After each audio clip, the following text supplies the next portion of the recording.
So, I have spent a lot of time recently reviewing Starfield's creations, or paid mods, and I think it's time to get back to the roots of tried and true free Nexus mods. Now, in my opinion, I don't think the modding community of Starfield is quite like that of Bethesda's other primary titles, Fallout and Elder Scrolls. However, the community still definitely holds its own and continues to show up with astounding content. My name is Geronimo, and today we are going to look at both new and old Starfield mods that I think are worthy of your load order. Enjoy! The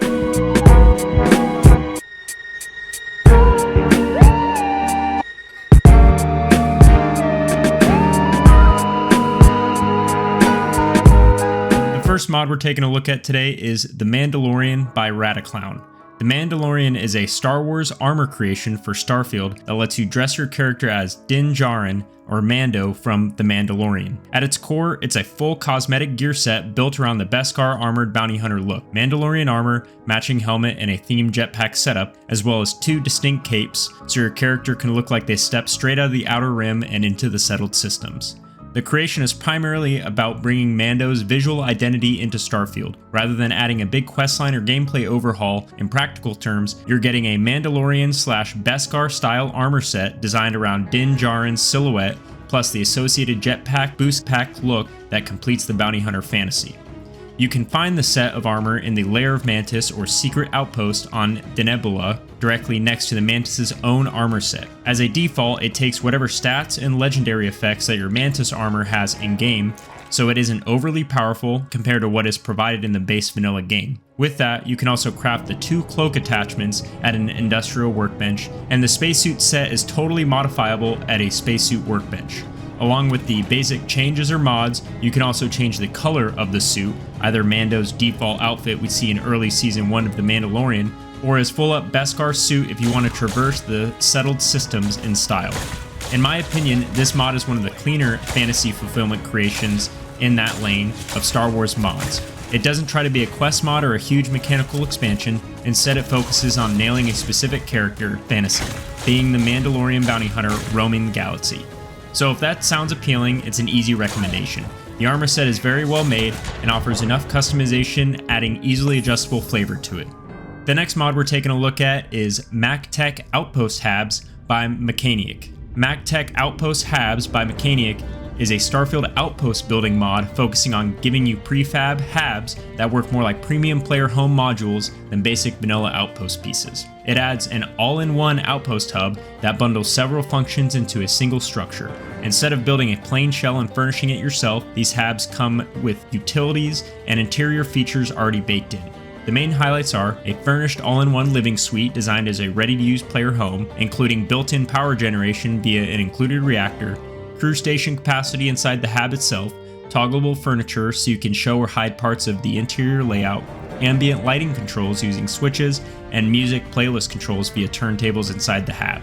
Also included are a pool hab for more luxury style outpost setup, and a hovering landing pad / shipbuilder pad, which combines a landing platform with shipbuilder functionality, crew support, power, and transfer container. The big appeal of this mod is that it tries to make outpost habs feel closer to self-contained homes or utility hubs rather than empty boxes. The all-in-one suite is meant to be something you can drop into an outpost and immediately use as a livable base, while the shipbuilder carrier acts like a multi-purpose support structure for ships and logistics. So if you like Starfield's outposts but don't want to spend forever decorating and wiring every base by hand, this mod is basically a shortcut to drop in luxury utility habs. It's less about adding dozens of small modular parts and more about giving you big, feature-rich prefab structures that can serve as. I think it's a great mod for people like me, whose Starfield's base building isn't really my most preferred method of gameplay, so I like the idea of more robust, pre-built beyond vanilla habs to fast forward that aspect of the game.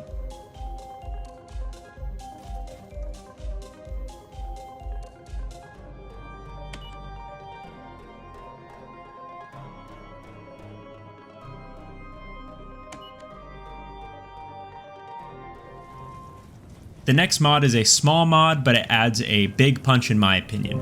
We're taking a look at Realistic Helmet First-Person Vision by TownGG. It adds a default screen that simulates wearing a helmet whenever the player character is wearing a helmet, and that helmet is showing as equipped, And I absolutely love immersion mods, and this small mod is so awesome. As you can see from the gameplay, it is very subtle. It is compatible for both old base game helmets, as well as new Terran Armada / Free Lane helmets. However, it does not work for any mod helmets. In the future, it would also be really neat, beyond just having some form of modded helmet capability, to also allow for different helmet screens based on helmet type. Like how certain pirate helmets have writing on them, having that reflected on the player's screen would be pretty unique. Overall, it's a fun little immersion mod, and if you're into building up that immersion in-game like I am, I'd highly recommend checking it out. Until then, enjoy some of my gameplay where I try to showcase it to the best of my ability.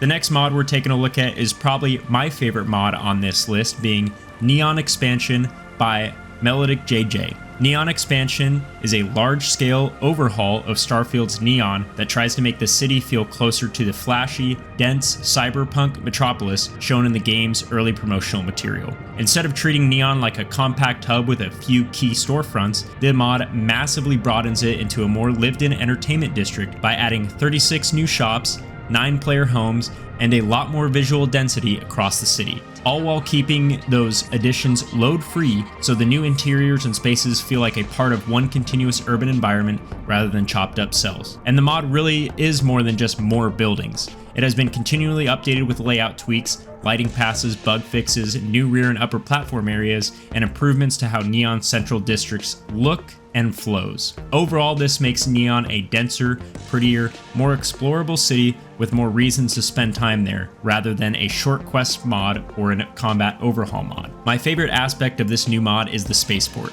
As you can see, there is just so much to look at now, and this mod really takes the initial idea of what Bethesda advertised Neon to be and ran with it, in my opinion totally overhauling the city for the better. So in practical terms, it's the kind of mod you install if Neon always felt like it was supposed to be the sleazy, overstimulating centerpiece of the settled systems, but never quite got there in vanilla.